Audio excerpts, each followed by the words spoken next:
If there is something you can do. হলিউডের box অফিসে আবারও ঝড় তুললেন জেমস ক্যামেরন। মাত্র 2 দিনেই শত শত মিলিয়ন ডলার আয়। প্রেক্ষাগৃহে ফিরেছে সেই চেনা অ্যাভাটার ম্যাজিক। 19 ডিসেম্বর বিশ্বজুড়ে মুক্তি পেয়েছে জেমস ক্যামেরনের বৈজ্ঞানিক কল্পকাহিনী নির্ভর নতুন ছবি অ্যাভাটার ফায়ার অ্যান্ড অ্যাশ।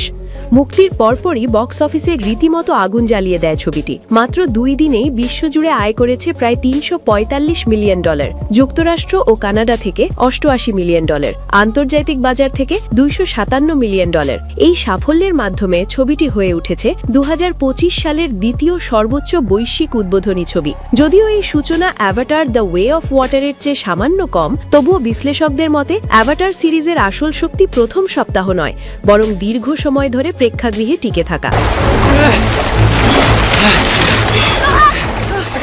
প্রথম অ্যাভাটার আয় করেছিল প্রায় 2.9 বিলিয়ন ডলার, দ্বিতীয় কিস্তি আয় করে 2.3 বিলিয়ন ডলার। এই ইতিহাস মাথায় রাখলে ফায়ার অ্যান্ড অ্যাশের যাত্রা যে এখনো শুরু তা বলাই যায়। এই ছবির জন্য সবচেয়ে গুরুত্বপূর্ণ বাজার হচ্ছে আন্তর্জাতিক অঙ্গন, বিশেষ করে চীন, যেখানে ছবিটি ওপেনিংতেই আয় করেছে 57 মিলিয়ন ডলার, যা আগের কিস্তির চেয়েও সামান্য বেশি। এছাড়াও ছবিটি দারুণ সাড়া পেয়েছে ফ্রান্স, জার্মানি, দক্ষিণ কোরিয়া, যুক্তরাজ্যে। একটি চমকপ্রদ তথ্য জানলে অবাক হবেন, মোট টিকিট বিক্রির প্রায় 66% এসেছে উন্নত মানের প্রদর্শনী মাধ্যম থেকে। বৃহৎ পর্দা, 3D ও বিশেষায়িত স্ক্রিনে শুধু একটি প্রিমিয়াম ফরম্যাট থেকেই বিশ্বজুড়ে আয় হয়েছে প্রায় 43 মিলিয়ন ডলার। এটি 2025 সালের অন্যতম সেরা ওপেনিং রেকর্ড। একই সময়ে মুক্তিপ্রাপ্ত ডিজনির অ্যানিমেশন ছবি জুটোপিয়া 2 এখন পর্যন্ত বিশ্বজুড়ে আয় করেছে 1.27 মিলিয়ন ডলার। এর মধ্যে শুধু আন্তর্জাতিক বাজার থেকেই এসেছে প্রায় 990 মিলিয়ন ডলার।